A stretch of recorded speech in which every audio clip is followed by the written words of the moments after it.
Greetings! I hope you enjoy this inspiration. As I often do, I have decided to begin with a poem entitled The Well of Life, which I wrote a couple of years ago, following a journey of the mind. The well of life. The hand of destiny is stirring the waters within the well of life. A little faster now, and so those in tune with the flow cannot feel the movement and the speed of the water carrying them thus, until they look back and see the place from whence they came.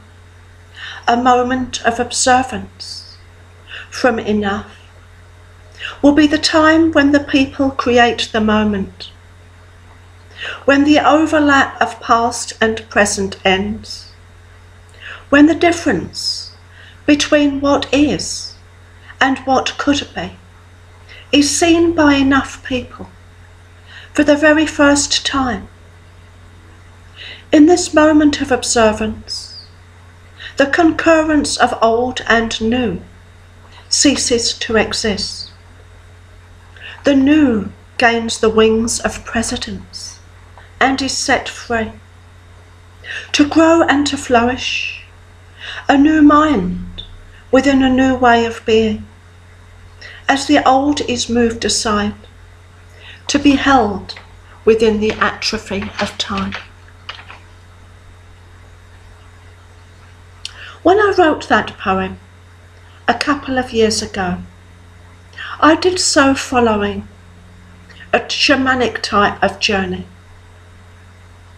where I allowed the power of the Spirit to direct my thinking, to inspire me, to write whatever I felt I needed to write at the time. And this poem, when I looked back at it, and when I look back at it now, a couple of years after it was written, I can see certain patterns. I can see how we can exist with change all around us, and yet we don't observe it, not really observe it. How would we know? How would most of us know that a new paradigm, what some call a new age or a new way of being, had actually been birthed and was starting to flourish? Because there must be a time when the new coexists with the old, not for long, but for a certain period of time. And maybe that period of time has within it a great flexibility, because the minds of humanity, they have to be ready. They have to be ready to envision what could be better, what could be different, yes, within their own lives, but also within society. How many people actually go out and look for inspiration, who seek the inspiration within their own hearts, within their own minds, because that information is always there. We all know that we can have the experience of walking out in beautiful nature, surrounded by the most marvellous things. Yesterday I had a wonderful walk along the coast near where I live, and yet the choice of what to experience was always to some extent mine. I could decide the journey.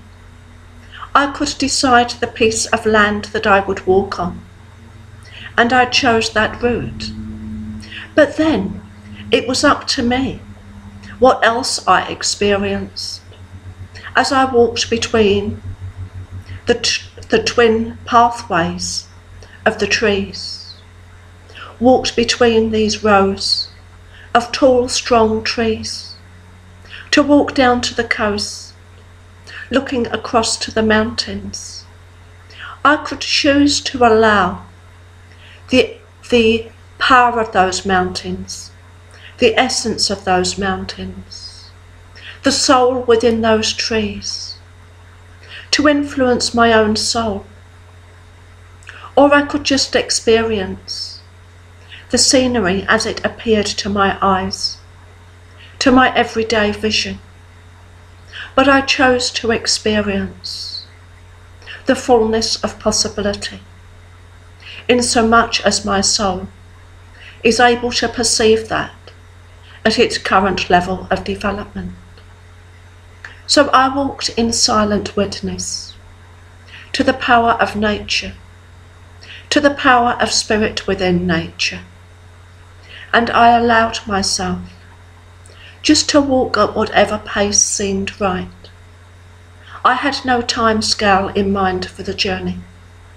Yes, I had to catch the last bus back, but I had many hours in which to do that. So I just took my time. I noticed the birds flying, but most of all I noticed the peace. I noticed the movement of the ocean. I noticed the snowflakes softly falling. And a snowflake is such a transient thing, particularly when the temperature is 2 degrees Celsius, because we know that that snowflake is at a point where it can melt quite quickly, or it can stay as soft snow, or if the temperature drops just a little, then we know that that snowflake will harden. It will become drier, it will become crisper, and it may even harden into ice if the temperature drops low enough. But we know that these things are like a fine balance, and to me the poem speaks about the fine balanced point upon which humanity rests at this moment in time. Because we know that there is much that is being done to damage our earth.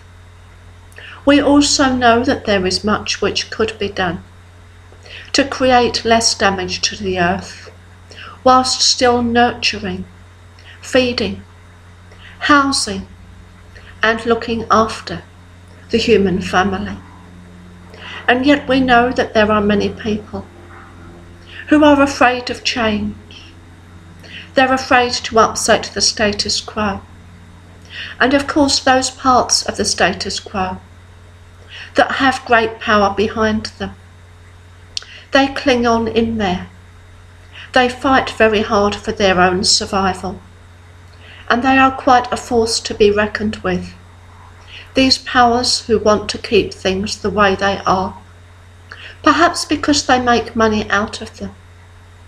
But the number of people who are saying, who are feeling, who are experiencing the promptings of their own spirit, the promptings of the spirit within the tree, within the rock, within the sunshine, within the earth all around them, which are asking us to wake up, are asking us to respond to our own visions, in whatever way we are able to do that, whether it is just a very small choice that we are able to make,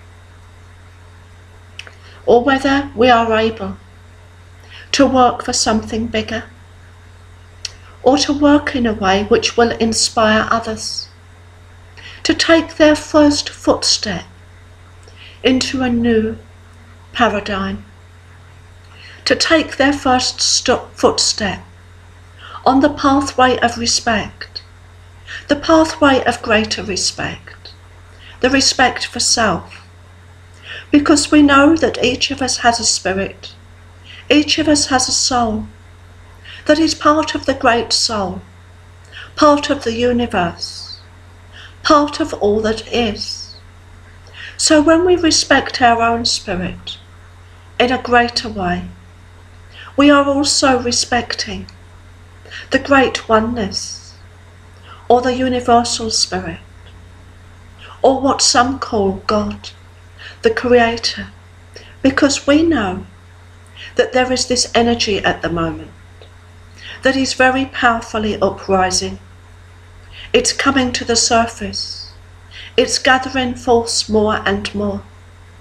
And this is a force which wants to care for us, wants to care for the earth, wants us to be able to experience enough, but enough in a new way, enough which says that each of us is only able to say, I have got enough, when my spiritual brothers and sisters have got enough. I have only got enough when the earth is being nurtured, the earth which gives so much to humanity, the earth without whom we cannot live. We know that very often we think our thoughts, and we think of what we need, and we think of what we want, and we're right to think of what we need. We're right to think of what we want. But sometimes we don't take that a step further, because it's easy to remember to take those thoughts a step further. When we're at one with nature, when we're seeing the beauty within a rose, the spirit within that rose, the beautiful seeds which will grow from the centre of that rose, it's so easy to think those things. But when we think of enoughness, maybe we need to think that different people have different needs. We don't all order the same things from life's catalogue. And what is precious for one is not so precious or even important at all sometimes to another person, to another being. The soul within the bee or the sparrow will desire very different things to the soul within the rock, the soul within the tree, because they have different needs within the overall scheme of things. But when we desire enough, and we also desire enough for our spiritual brothers and sisters, are these not thoughts which are in tune with a new way of being? A new way of being which many are working towards. There are many teachers, there are many inspirers all around the globe, from within the heart of the indigenous peoples, from within the heart of what some would call the indigenous mind, a mind and a heart which is reaching out right now to all humanity, to all who have the wish or the desire to listen. We are able to perceive something of that truth, and then to experience that truth, that seed, to give it its interpretation and its wings to fly in that part of our world in which we live, knowing that within all cultures, within all people, there are roots which go deep down into a kind of deep well, the deep well of life, the deep well which is far deeper than the presence of mere humanity, but a well which is there, a source which is there for all of us to reach into and to feel that inspiration. Whether we experience that inspiration within our dreams, within our meditations, within our journeys, within what I shall loosely call our communion with Spirit, whether you believe that is communion with the highest that exists within your own spirit, that higher self which is seeking to take over from the more mundane self as we each walk our everyday pathways, or whether we experience that interconnectedness with all that is, and source our inspiration from there. It matters not, because as brothers and sisters, we are all connected. We don't always agree with one another. We don't always give as much respect as we should to one another. But we can all start with that seed of self-respect, respect for spirit, respect for humanity, respect for creation, and with that respect for the seed of creativity, the seed of inspiration, the seed of love which exists within.